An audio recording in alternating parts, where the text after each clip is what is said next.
We're joined now by Mississippi State head coach Jeff Lebby. Your first experience here is I always wonder. So, you grew up in the era of this event being all over television. Yeah.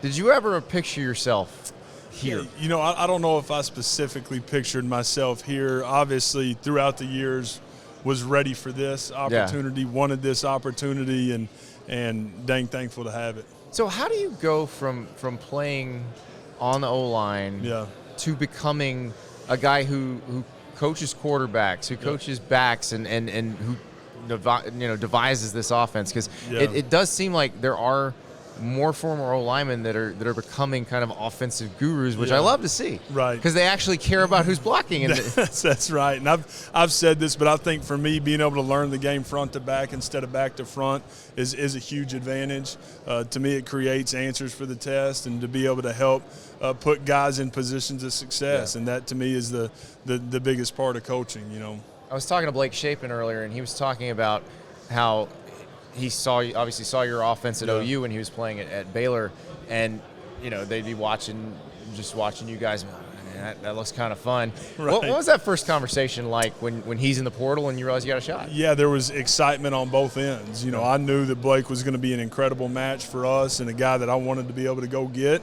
And the other side of that coin is Blake wanted to be a part of the offense and get coached the way that he's getting coached. And so it was incredibly natural. There was great familiarity, and it was really, really smooth. I mean, I know the roots of this offense were in Texas high school football, and getting the basketball players to come out and play receiver. You got to throw it to them. You got to have some fun with it. But this is really a running offense. Yeah.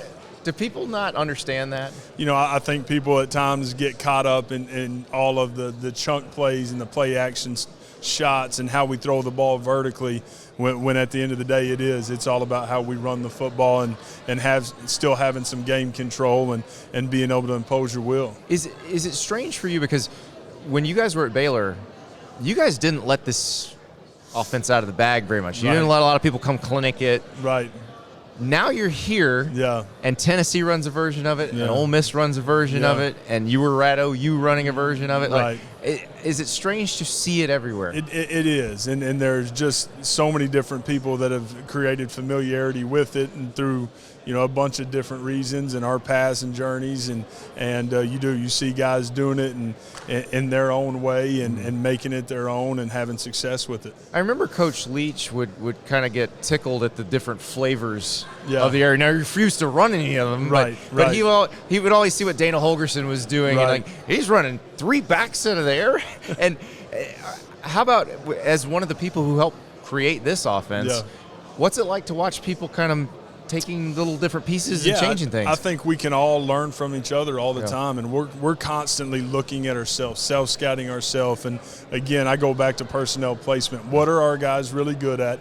Let's ask them to do that. And that's why it's forever changing year to year, week to week, is where's the matchup?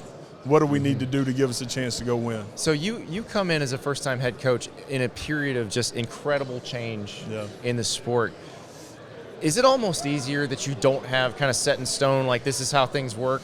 Yeah, because it changes every day, it feels like. Having the ability to adapt right now in college football matters in a huge way. And so I think that is an advantage, without a doubt, and we'll try to continue to view it that way. How hard was it to fill needs when because you come in, the portal's going, and you obviously, like, you got a quarterback out of the portal, but was it kind of, okay, what are we dealing with losing? What are we dealing with gaining? How much are you thinking about that the first 3 months on the job? To me, that's what it was all about inside. And until that portal window closed, it was all about adding pieces to the puzzle to make us better now. Yeah. And that was so incredibly constant as we got there and we're getting it off the ground. And how different is that than the world you grew up in, where you get a job and you're starting to work on their first full cycle? Like, you would have been working on the class of 2025, and we're going to get that class, and then we'll get the 26 class, and by 27 we'll have the foundation set. That's right. Now it's like, go get a team and win now. Yeah, it's completely different than obviously obviously what it's been, but I do. For us,